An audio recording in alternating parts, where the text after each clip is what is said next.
So this is not going to sound like a proper graduation speech, because I have no idea how to sound like. I apologize in advance, but you asked for it, sort of. The reason that I've never been is that my relationship to educational institutions is not necessarily one that makes me want to celebrate most of the time, which I guess begs the question why I picked that job. But that actually has a lot to do with the fact that none of the places that I attended in high school, college, or grad students felt like I belonged there at all. So I could lay claim to it or call it my temporary home. And as somebody who's moved around a lot over the years across various countries and continents, I know that home doesn't need to be a permanent place or a place you're familiar with or whose history you know. It's not so much about how long you will be there as it is about finding community while you are there. Of course, I had fun and also learned some things while being a student, but mostly it felt as if I had to spend way too much time and energy just fighting to be myself in a place that you know in a million different ways every day that I was not meant to be there, that my history, my community, my desires weren't worthy of inclusion. So I mostly felt like an undercover agent in a hostile territory that I needed to get certain things out of but couldn't leave fast enough, and certainly without much need for ceremony or desire to celebrate.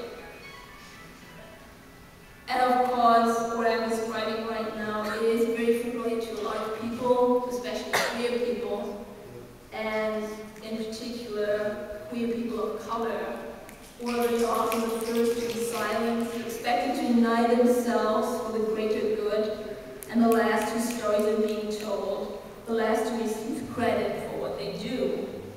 UCSD is no exception, probably not worse than other places you've been to or will be in the future, but probably also not better. What makes it different, at least for me, is the fight that you all put up. So this goes out to the queer students of color in particular, and all those who fought by their side. Over the last couple of years, I get to know many of you as students in my classes, but much more importantly, as allies in the struggle to make this place less toxic, less racist, sexist, elitist, queerphobic, and generally hostile to life. A struggle to make it possible for everyone to feel at home at UCSD, to feel like they belong, to lay claim to this place as by the people and for the people, not administrators and corporations, rather the company of course students. This is my 6th year at UCSD, and I appreciate being here in many ways. The things I learned, my friends and colleagues, but I never quite felt home in here until recently. Not because I missed the place I left before I came here, but I did miss the sense of belonging to a community, of knowing who my people are.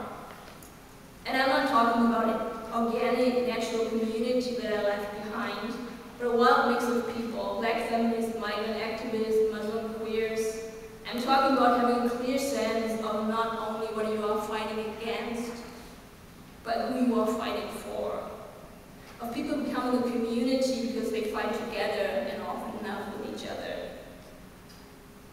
And I can say with absolute certainty, if I can call UCSD home at all, if I can believe still that what I do here is more than just a job, is because of you. Because you all make me care enough to fight. I became an educator, actually pretty much by accident, but also because I believe that, as June Jordan said, words can change the world and save our lives. And this world needs changing, and our lives need saving, here and everywhere else. I don't think education is the only or the best place to do that, but it's an important place, and a very gratifying one. Because while it's harder and harder to resist the fake logic of the market that pretends that everything and everyone can be measured in terms of material profit, and that privatizes not only education, but also the immense amount of violence and suffering and injustice it produces, and that supposedly nobody but the people targeted need to feel responsible for. While this is undeniable, it is also undeniable that now and then people like you who defy this invitation to reject responsibility and solidarity, and who fight to save lives. Your own and others, even if attempts those you are fighting alongside with, deny you that same solidarity and responsibility. For all of you, it costs a lot of energy to just be here and be yourselves. But nonetheless, many of you chose to not just get by, but to invest even more energy and risk even more because you realize, as queer people of color do, that all oppression is connected.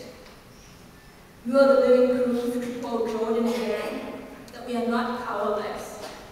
At the very least, if we cannot control things, we certainly can mess them up. You have messed up things while you were here, and I really think you have no idea how amazing and important that was. But as someone who remained here after you left, I'm so grateful for that. And I have absolute faith that you will continue to mess things up once you're out in the real world, which is not that different from UCSD really. But nobody understands that better than you because you have refused to leave your real selves and your communities behind when you came here. And I know that you have paid a price for that, but I really hope you will decide that it was worth it. Because it might get better when you leave here, I hope it will, but it won't get easier, not if you can continue to fight. And why wouldn't you? And while that might seem an exhausting notion, it's also an encouraging and exciting one. You might never find that place where you feel that you fully belong, that you can be yourself all of the time. But home is not that ideal space, not the place where we are safe from the world, where we can find complete understanding or peace or respect. Home is whatever and whoever we care about enough to fight for, with, and sometimes against. In that sense, you certainly make UCSD your home. And if you manage that, there's not a lot you have to fear out there. You did make it different and shook things up enough that this place could never be put together in quite the way it was before you came.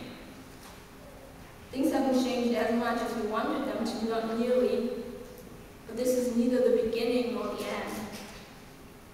What you did will have an impact on us after you've moved on.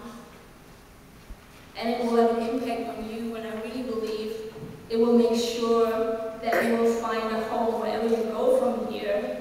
Because, to quote Sohail Hamad, which you know I'm incapable of not doing, home is within you.